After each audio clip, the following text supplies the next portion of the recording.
Bonjour tout le monde. Pourquoi je mets mes lunettes hein. Alors, je voulais faire une vidéo en fait sur le 8 mai pour rappeler un petit peu à ceux qui ne savent pas, ceux qui sont jeunes, ce que c'était, enfin ce que c'est que le 8 mai, ce qu'on fête le 8 mai. C'est quand même la fin de la Deuxième Guerre mondiale, c'est la victoire des Alliés sur les nazis, bref, c'est la capitulation de l'Allemagne en 1945, l'armistice. Et donc en fait c'est quand même une date importante qui marque quand même la fin d'un massacre généralisé, puisqu'il y a eu plus de 50 millions de morts à cause de cette guerre. C'est quand même, j'ai envie de dire, c'est quand même pas rien, c'est pas Pierre et Vacances. 50 millions de morts, hein, une guerre à laquelle avaient participé mes deux grands-parents. Moi je suis d'une France où j'ai passé mon enfance en Normandie, sur les plages du débarquement, dans un petit village normand, Saint-Aubin-sur-Mer, pour ceux qui connaissent peut-être, à côté de Caen. Et donc c'est une plage où il y a un canon braqué vers la mer.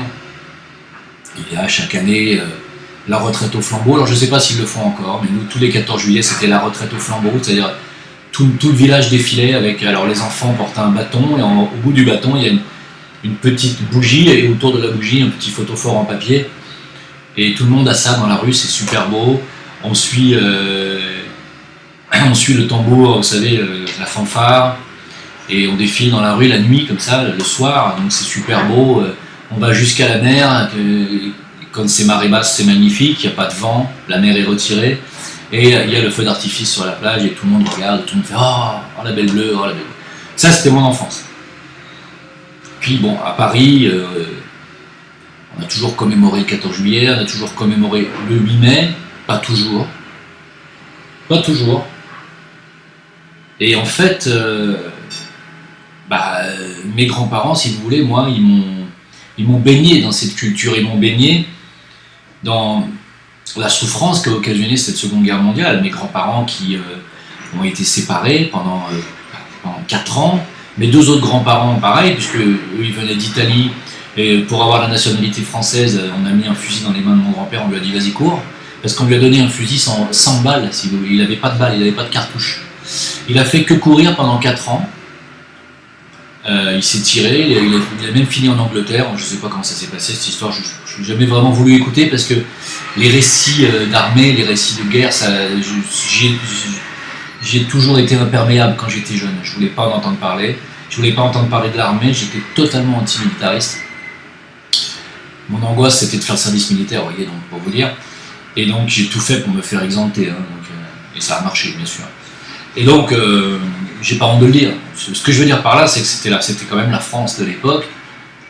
Mes parents m'ont jamais gonflé avec ça, mais bon, jusqu'à mes 11-12 ans, on allait en vacances tous les 2 mois, juillet-août, en Normandie, et c'était ça, la vie.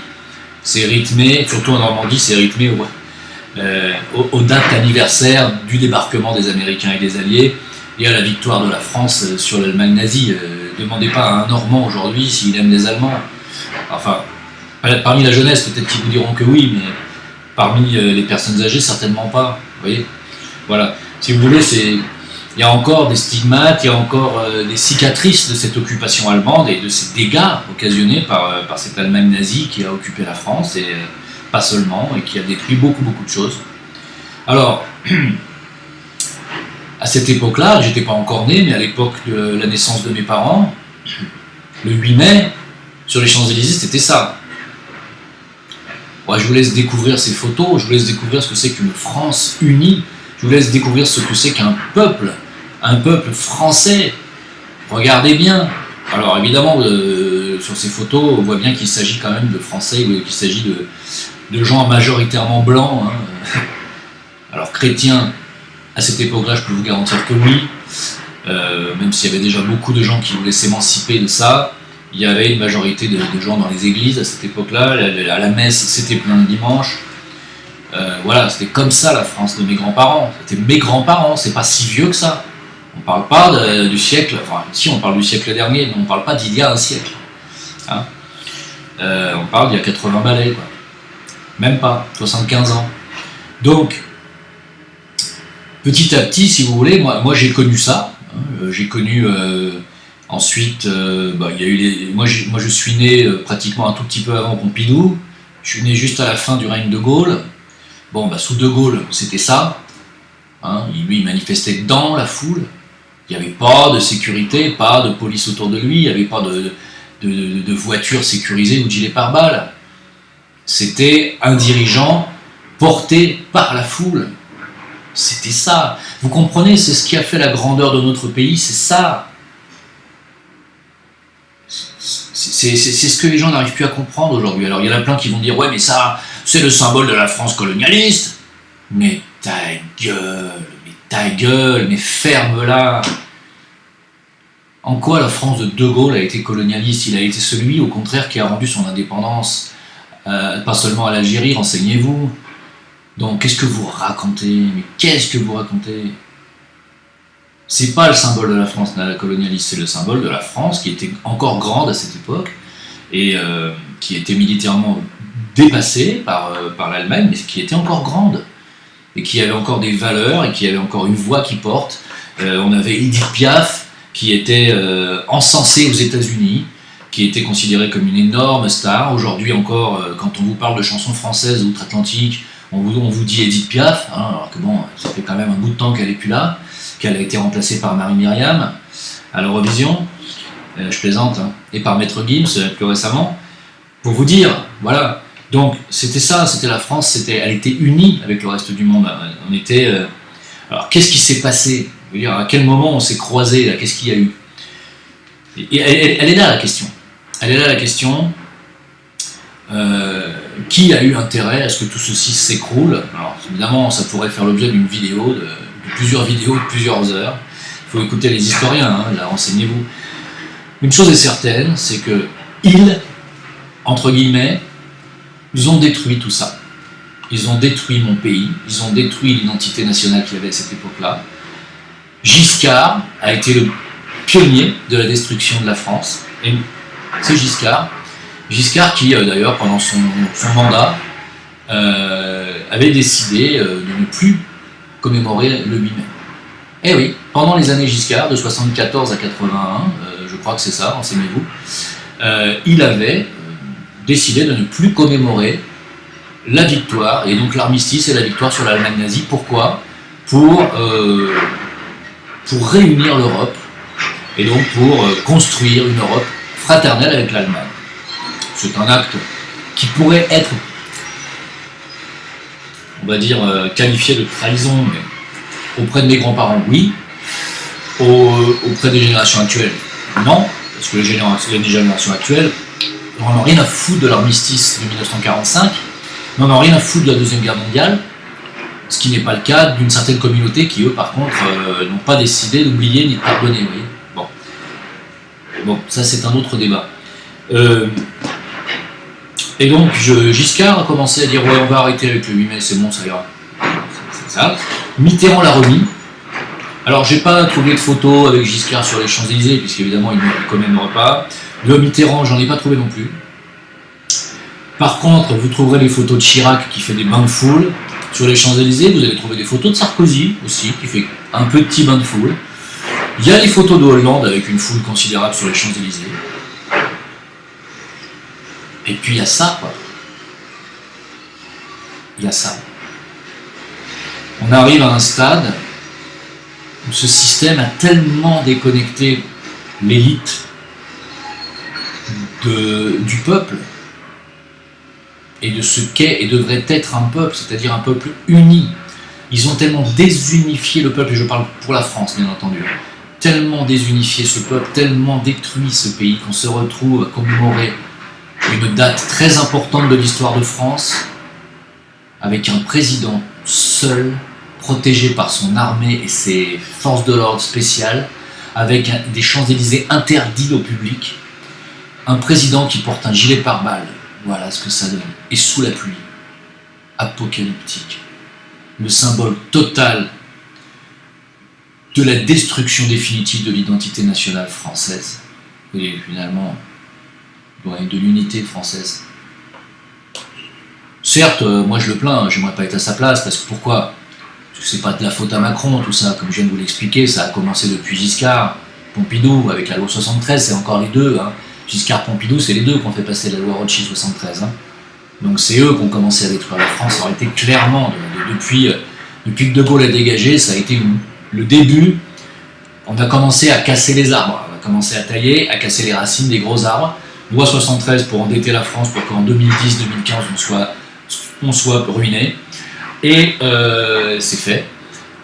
Ensuite, Mitterrand a continué avec Maastricht, avec l'Europe, avec l'Union Européenne, etc. On a continué à tailler dans le gras, et puis Giscard a laissé faire parce qu'il savait qu'il n'y avait de toute façon rien à faire. Parce que c'est pas les présidents qui dirigent, comme disait Mitterrand, je serai le dernier président, parce qu'après lui, c'est plus lui qui dirige, puisqu'il a donné la souveraineté à l'Europe. Hein. Et puis donc Giscard était là, il a dormi, hein, il a mangé des houkoums pendant presque 14 ans, pendant 12 ans.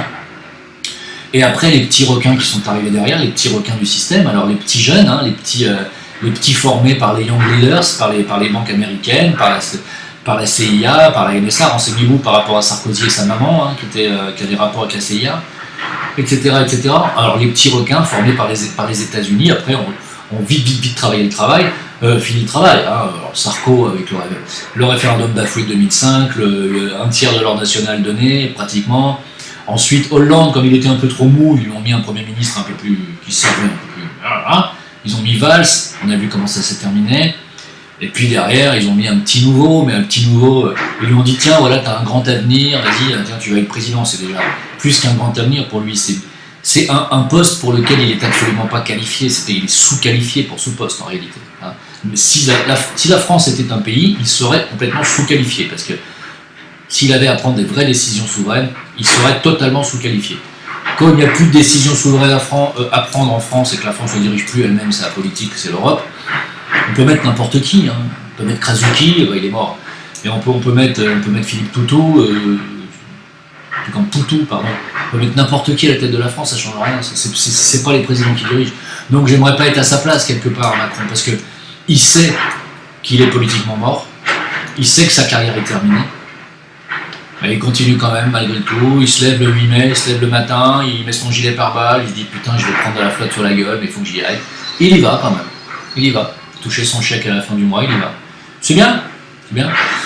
Risquant, bien sûr, de se prendre des crachats, hein, parce que les seules personnes qui ont été fouillées, qui sont passées, qui ont rejoint le cortège, l'ont quand même hué et insulté. Enfin, c'est-à-dire, les 200 personnes qui ont été autorisées à passer l'ont hué. Hein, pour vous dire, on en est là. On en est dans une situation de fracture totale entre le peuple de France qui lui-même se désagrège, l'unité française se désagrège, et ce président, ces présidents qui nous mettent, qui ne représentent plus du tout le peuple et qui représentent que le système bancaire américain, en fait, en réalité, bancaire et familial et idéologique, que je ne nommerai pas.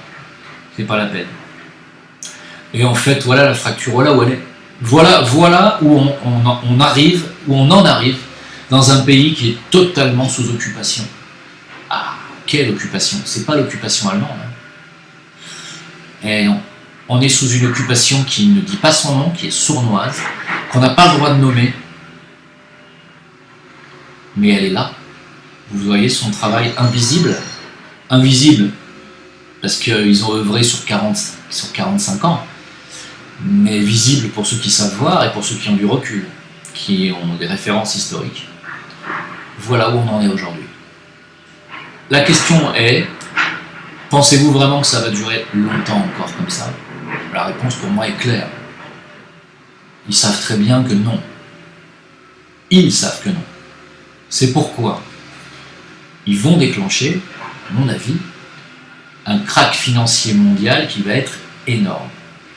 Non pas pour vous achever, quoique quelque part un peu, ils vont en terminer avec tous les métiers qui fonctionnent avec des économies parallèles, c'est-à-dire avec du black, au cash, qui marche avec de l'argent qui n'existe pas, qu'il faut blanchir.